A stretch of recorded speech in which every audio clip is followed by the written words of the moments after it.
Hi guys, and welcome back to another lyrical breakdown with me, your lady friend Bonnie. How are you guys doing?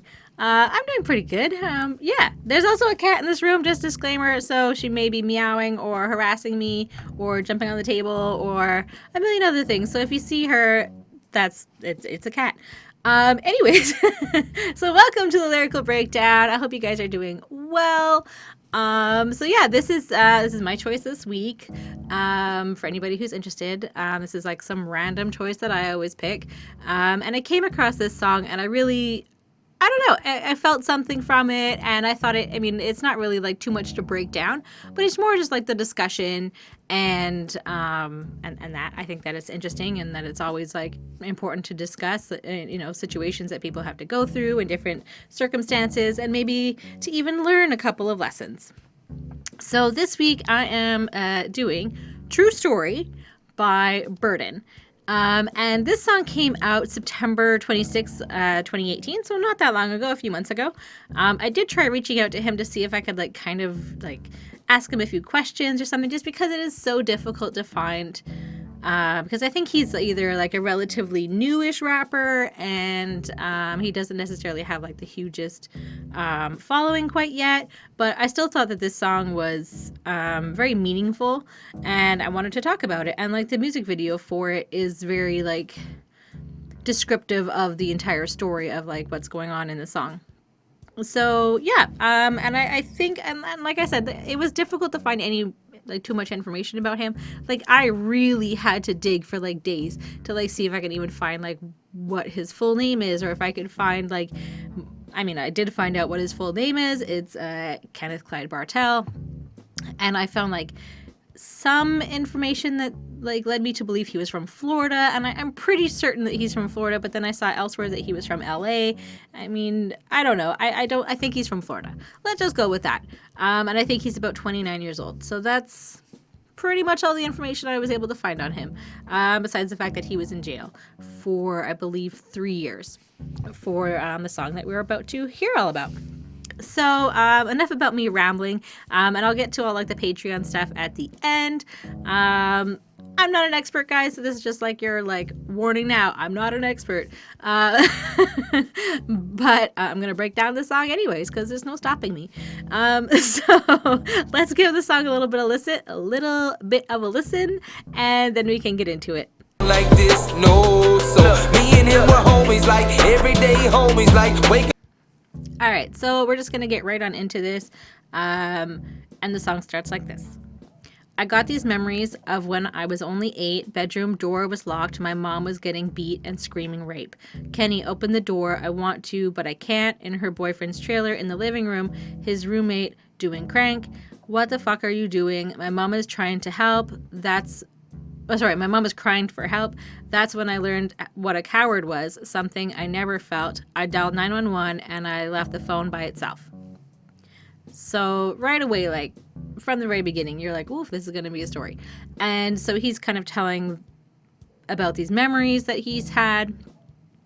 And his mom was locked up in a bedroom, wasn't being allowed out for whatever reason, was trapped in there. And he's obviously... his mom is obviously with somebody who's an abusive husband or boyfriend, I'm guessing. And yeah, and they're living in a trailer, and there's a roommate. So it's tight quarters for anybody, let alone when there's like abuse and drugs and drama and crazy stuff going on, and like a kid, a teenager that's, well, no, he's 8, right? So he's just a kid involved as well. So it's a really shitty situation for both the mom and him, and so they're both kind of dealing with that, I guess, dealing with the burden of the situation, if he uses his name. And in the song, it sounds like, I know he's in, like, it's written using crank, but it sounds like he's using crack. I don't know. Anyways, the roommate's on drugs. and yeah, and then he like kind of just dismisses it or doesn't care enough to like help his mom, who's like crying for help in the bedroom. He's just hoping that an adult will help him out instead of, he's only 8 years old, and he realizes that no one's gonna help. This guy's a coward, and he's realizing that he's not, and so he calls 911 off of like the home phone, and then just leaves it off the hook so that the 911 operator will be able to hear any like screams or yells that are coming from the bedroom, or if anything like escalates. Like, it's good to like kind of do that, I guess. So let's keep going. I wish that I had a gun, because I would have sent him to hell, sent everybody to hell. Then I remember the cops came and took him away. Tears in my mama's face. Lord knows how bad they must taste. And every time I think about it to this day, that helpless little kid I was, it throws me into a rage. So he's wishing that he had a gun in that circumstance. He was wishing that he could have had that weapon, and that he would have used it to hurt this man that was hurting his mom, and maybe himself. Somehow it's affecting him, right? So this entire story is affecting him, or is about what affected him. And like, maybe just because he's also a kid, and like having a gun is like, you don't need to be very powerful or strong or anything to like shoot a gun, I'm guessing. Yeah, so he's kind of like wishing that he had that would have been such an easy, quick fix to like that situation, but unfortunately it wasn't. But his call to the police worked, so that's always very good.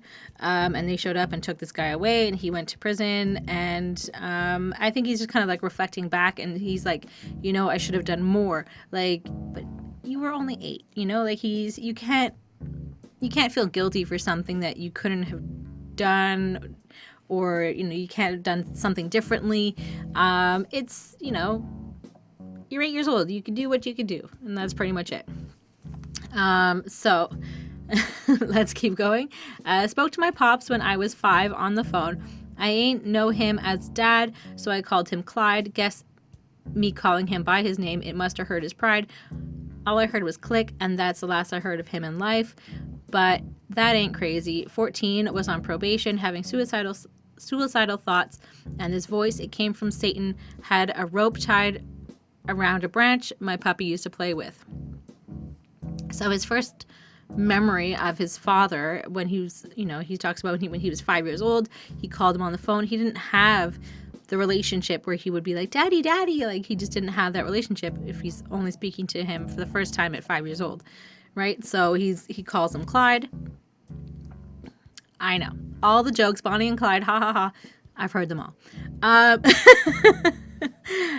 anyways, so the dad gets like upset that he's not calling him dad or daddy or whatever, and just calling him by his first name. It's very formal, I guess. And so I guess that bothered him, and then he hung up, and he says that that's the last time he heard from him alive. So I'm guessing that he's passed away or died or drug overdose or got hit by a car or got shot. I don't know. I don't really know what his circumstances are, but that's kind of where he leaves it. So it's just like that little visit to his father. Yeah, and then so now he talks about another time. He's kind of like jumping around. He's talking about a time now when he's 14, and he's clearly had a shitty childhood and probably gone through some terrible things and seen some unfortunate things. And he talks about how angry he was at 8 years old for he should have done something more. Like, that's gonna, like, if you're 8 years old and you're holding that in, and that you should have done, you feel guilty for something that you shouldn't. Then that's probably where like a lot of these feelings and emotions and everything else that kind of leads up to him wanting to kill himself. So he's talking about, like I said, at 14, and he's clearly like messed up, and he's feeling suicidal, and he's like allowing the evil inside of him to win.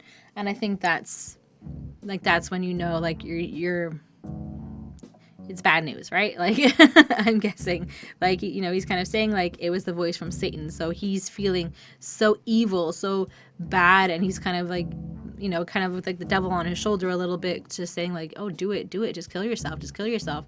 Like, and I think also too, at 14 years old, like you're getting a lot of, like if you aren't the most popular kid, or even if you are the most popular kid, like kids are rude and terrible. So I'm sure that they're like wishing terrible things on him, and so he's kind of like, fuck it, I'm just gonna kill myself. And one day I wrapped that rope around my neck and started hanging. What the fuck was I thinking? Mama seen me through the window. She ran outside and saved me. Can't believe I really almost made her bury her baby. Blame it on rap music. Yeah, too much Slim Shady. Swear to God, I used to go to church and feel like they hate me.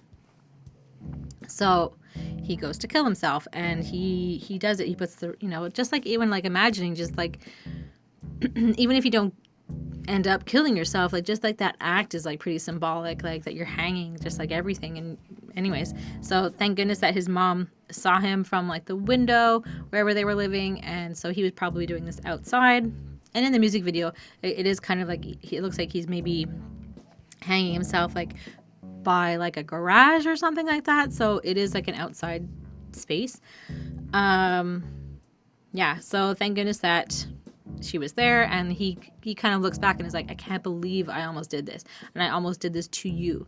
Like he knows like how terrible his mom would have felt had he had died.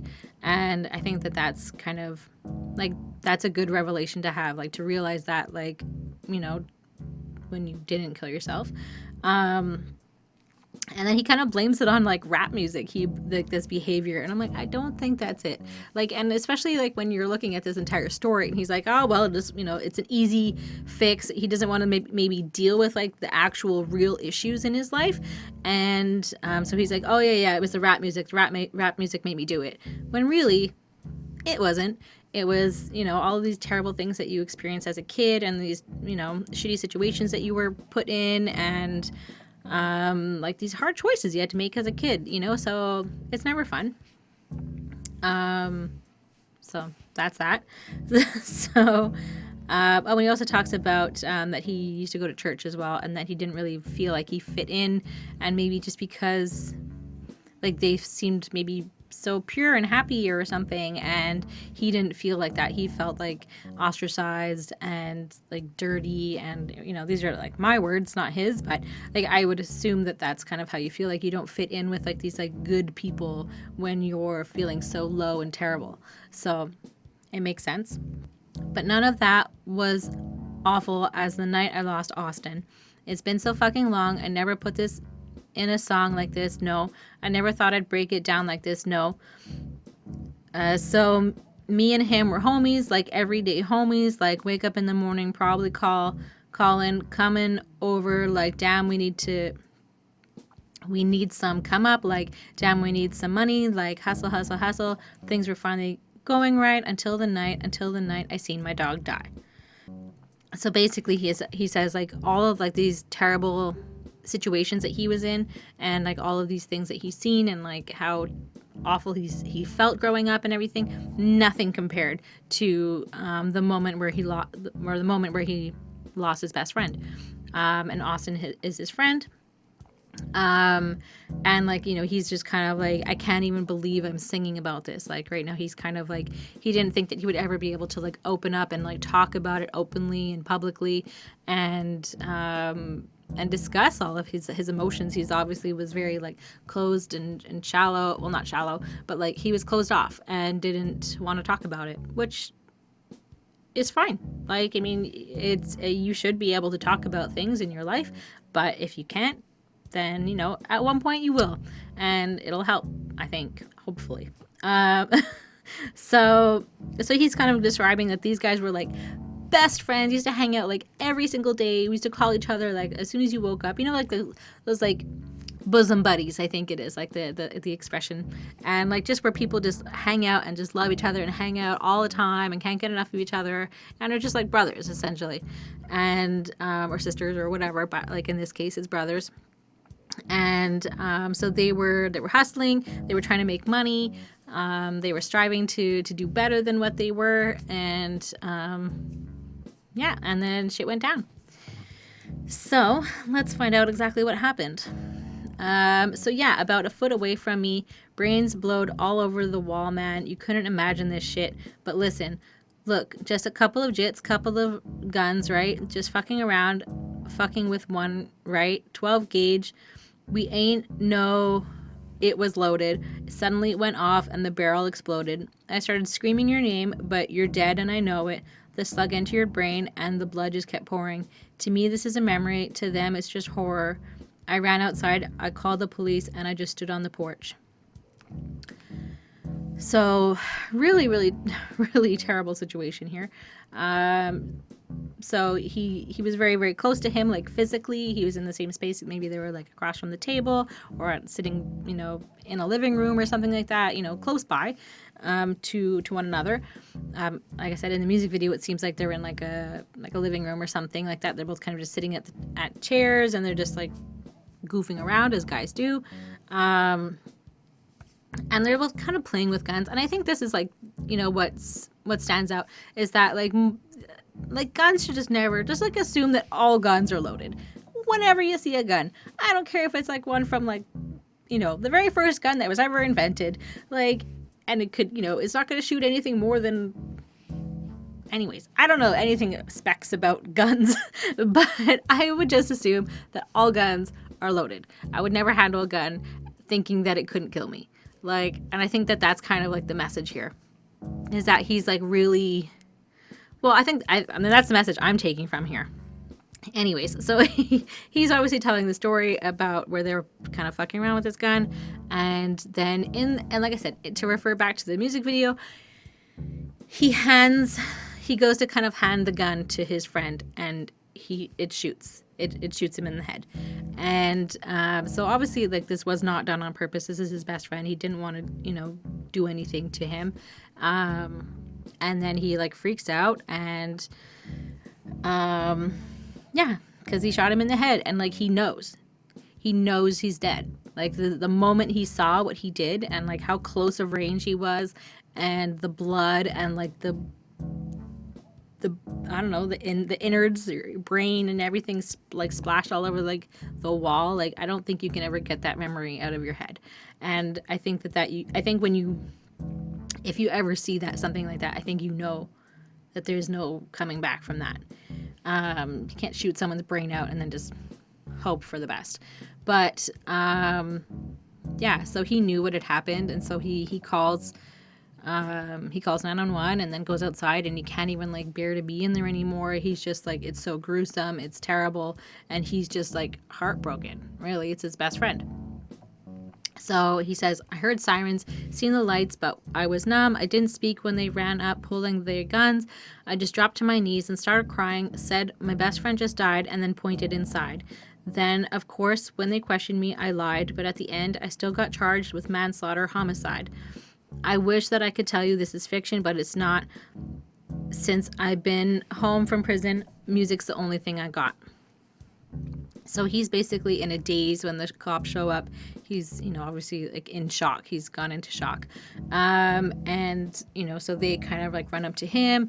They don't know really what the situation was. And so he just kind of is in tears. He's very emotional. He drops to his knees and he's like, just, he's in there. He's in there. Like, he's just kind of like, you need to go see that and like help him out. And so like, that's a pretty horrible like memory for your best friend to like, or like as a best friend, like to be able to see like your best friend like dead, all gory against like the, against the wall, I guess. And then knowing that you did that and like there's nothing that you can do to like help him. Like this was like a complete accident. But time and time again, we hear people getting shot because it was an accident. Just don't play with guns. Or if you do, just assume that they're always loaded. I'll leave it at that. Yeah.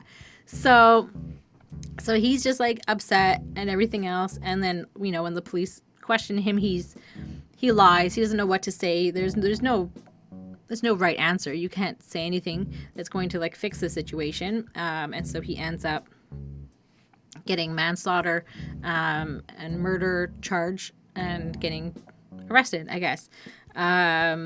So he was let out, or he was let out of jail, I guess, after he'd served his time. That's what he kind of mentions. And he doesn't have anything left. Like, you know, his family isn't that great to start with. It seems like his dad isn't around, or maybe is dead or something. His mom, she's kind of a mess, or, you know, maybe she just can't handle him right now, or for whatever reason, like, they're not working out. He doesn't have a best friend anymore, so he's kind of like really screwed. And he's like, I've got literally nothing left. And yeah, it's pretty terrible. You know, and in just like a second, like how quick things can change. So yeah, and I think that for him, his music is his only escape, is his way to keep on living. And I think that it is his way to discuss, and like kind of as a therapy, using the like music and his, you know, songwriting, and, you know, and it is a pretty, like I said, pretty powerful song, pretty powerful music video. So it makes sense that he's being pretty successful, because he's putting everything he has into this, because what else is he gonna do? So I'll finish it up. So then there's a fuck, and obviously it's a pretty hard fuck. Like, you're like, fuck. Anyways, so slaughter me or slander me, I don't give a fuck. Man, that shit don't hurt me at all. Nah. Like, y'all have no idea what the fuck my life consisted of, and I don't know what the fuck yours did either. Like, for real. Like, you can't look at someone and assume nothing. You heard me. Like, people go through shit. People go through shit you never did, in all walks of life, all around the world. Just because they're smiling, that don't mean they ain't hiding pain. Man, everybody's hiding pain. Solid. Yeah, so I think that that's kind of true. So he's obviously very stressed out and like caught up on this, and he doesn't really care what you or anybody says about him. At this point, he's like, there's nothing that you can say that's gonna hurt him. I think he's hurt himself far more than he could be hurt by anybody else. So nobody else knows like how he feels and like what's going on in his like day-to-day life, and he doesn't care what you do. He's just kind of like, you do your own thing, I'll do my own thing, like, just mind your own business. I think that's what it is. And he realized over time that you can't judge someone, and that everybody's gone through something. You know, and everybody and anyone could have like a crazy story or some crazy shit, you know, like where they came from, and it doesn't matter what they look like or how much money they make, or, you know, where they live, or anything at all, or their education, or whatever else you want to think. Nothing's gonna change. Like, everybody goes through something. And he kind of mentions that, like, you know, even people who are smiling, if they look like they're smiling, they may be happy, like, physically, like, you know, as we all do customer service, gotta be happy and smiling. But sometimes it's not like that on the inside, and there's a lot of like shit that, you know, people are dealing with internally. I've gone through shit, you've gone through shit. Props, we made it here and we're still kicking. So I guess I can say that. Yeah, and I'm still smiling. So I think that he's just kind of saying, like, you know, things could be like a whole lot worse, and you never know what somebody else is going through. And we all just kind of like play along in society a little bit too. So, and I think that his like final message here is that like everybody's suffering and everybody's hiding pain in different ways, and we all have our different coping mechanisms and way of handling issues, and yeah, so we're all just trying to like live on this earth. So let me just finish this up. So, like, man, everybody has shit they don't want people to know. Real talk, man. I just ain't afraid to let you know who I am, share who I am with you, cause it's authentic. It's too real to be fake. You feel me like, man, fuck it. Man, if I could say one thing, it would be, don't let your past determine your future. So I think that's a pretty good message. So people really don't want you to know the truth about life and about yourself, and they don't want you to succeed and be happy. But he's just kind of like, screw that. Like, I'm gonna be me. Like, I'm gonna share. This is like real, true. You know, the song title is called True Story, so you know it's a true story. He's putting it in the title. It's all about his life, all about the shit that he's gone through. This isn't some stuff that he's made up. These are real thoughts with real emotions and a real story, and involved real people. So I think that he's just kind of being real. And I think, I always appreciate that. And he's realized that life is short, I think, as well. And like, this is him, and he's not going to pretend. He's not going to be something that he's not. He's not going to lie and say that he's happy when he's not. He's just going to be himself, and he's going to be true. And yeah, and he kind of like ends it by saying, like, don't let like all of the stuff that happened in your past like affect your, like, the path for your future. Like, don't let everything that, all the bumps and, everything that wrong roads you went down and everything else, like, as long as you were able to still get to like that final point in your life where, like, you want to, there's a goal, there's something that you want to accomplish, there's a point, a reason for living. So you want to keep going down that path and not thinking about whatever else that's behind you, because it's behind you. So he just wants us to like move ahead, move on, look forward, keep going. And I think that that's a pretty strong message, especially from somebody who was, went to jail, killed his best friend, tried killing himself. His father's not around. His mother's abused. His life as a child, he was exposed to drugs and all these other terrible things. And he was in a trailer. So not like, a beautiful picket fence, white home or whatever. Like, it's a shitty situation. So yeah, and I think that for me, like, I think like that's a very good message, but I think definitely a very important lesson that, I feel like I've been pretty like obvious about it, is just don't play with guns. Don't play with guns. Not even water guns, nothing. No guns. Not a fan of guns. I mean, I don't hate guns, but I would never, I don't need a gun. Why do you guys need a gun? What's your purpose if you guys carry a gun? Or why do you not want to carry a gun? Or, yeah, I guess let me know your gun thoughts down below. So, I mean, that's pretty much it. So that's the song. I think it was interesting. I think it's relevant. Like, this song was only, like I said, came out just in September, so it really hasn't been out that long. I think Burden's, kind of an interesting guy to kind of keep an eye on. I think that there's going to be like either he'll pop or he won't, I guess. But we can say that about everybody. But anyways, those are my thoughts for today. So I wanted to thank all of our patrons, our patrons on Patreon. As usual, I'm screwing it up. But Ismael Gadamsi, Chris Prado, Lindell Williams, Super Old School 1994, and I do declare that we. So I think we're just going to call him Carl, I think is what his name is. So we'll have more information for you next time. But I'm pretty sure it's Carl. So thank you. And if you guys want to find out more information about that, that's all linked down below. And you can subscribe, like our video. Definitely leave any song suggestions for me to break down in the comments down below, and I'll definitely check them out. Next week it will be a suggested song, so it won't be some random thing like this one was. But yeah, so I just wanted to say thanks, guys. Thanks for sticking around. Don't play with guns.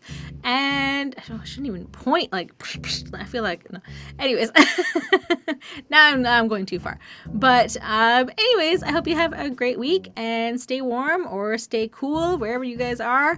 And take care. And that's it. Bye, guys.